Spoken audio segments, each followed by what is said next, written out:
ng bayan, maasahan anumang panahon. Magandang araw po sa ating lahat. Narito na ang latest update sa lagay ng ating panahon ngayong araw at sa magiging lagay ng panahon sa susunod na 24 oras at sa binabantayan nating potensyal na bagyo sa susunod na mga araw.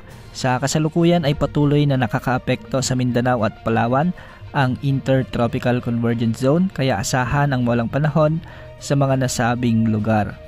Samantalang mainit na panahon naman ang inaasahan sa Luzon at Visayas dulot ng easterlies o yung mainit na hangin mula sa karagatang Pasipiko.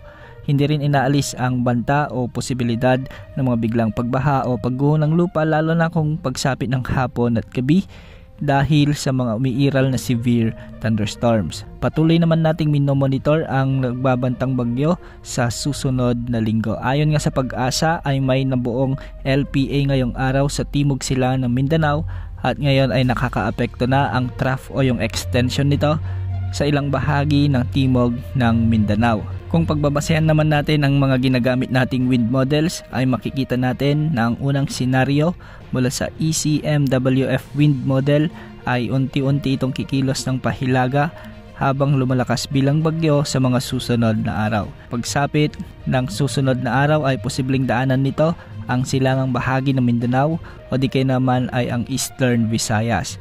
Tatawid ito sa may Central Visayas hanggang sa mga lalawigan sa may Negros Island region at posibleng bahagyang humina ito pagkatama sa mga lalawigan ng Aklan, Antique, Iloilo at Capiz. Kung magpapatuloy ang pagkilos nito, posibleng dederetsyon nito ang mga karagatan sa pagitan ng Mindoro provinces at ng Palawan province at magdadala ng mga pag-ulan sa mga lugar dito. Sa ngayon, hindi rin inaalis ang posibilidad na makaapekto ang outer rain bands nito sa ilang bahagi ng Mimaropa, Calabarzon at Bicol region kung sakaling maging consistent ang pinapakitang track nito.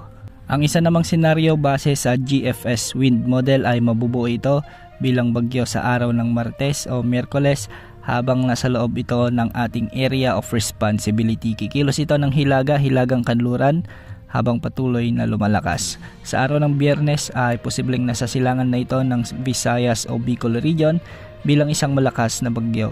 Pagsapit ng Sabado at ay kikilos na ito ng silangan, hilagang silangan, kaya hindi natin nakikitang tatama o maglalandfall ito sa anumang bahagi ng ating bansa.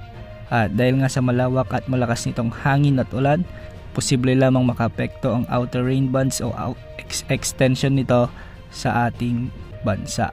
Bagamat matagal pa o malayo pa, marami pang posibleng magbago sa galaw at lakas ng potensyal ng bagyong ito. Posibleng hindi ito matuloy na lumakas bilang bagyo at manatili lamang bilang isang LPA na magpapaulan sa ilang bahagi ng Visayas at Mindanao.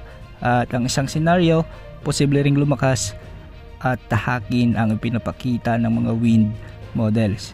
Kung sakaling matuloy nga ang bagyong ito ay tatawaging bagyong Auring, ang unang bagyong mabubuo at papasok sa ating area of responsibility at makakaapekto sa ating bansa ngayong taon. Ngayon pa man, dapat tayong maghanda at manatiling nakantabay sa mga inilalabas nating update ukol sa lagay ng panahon at sa potensyal na bagyong ito. Yan ang update sa lagay ng panahon, tupong weather update ng bayan, maasahan anumang panahon.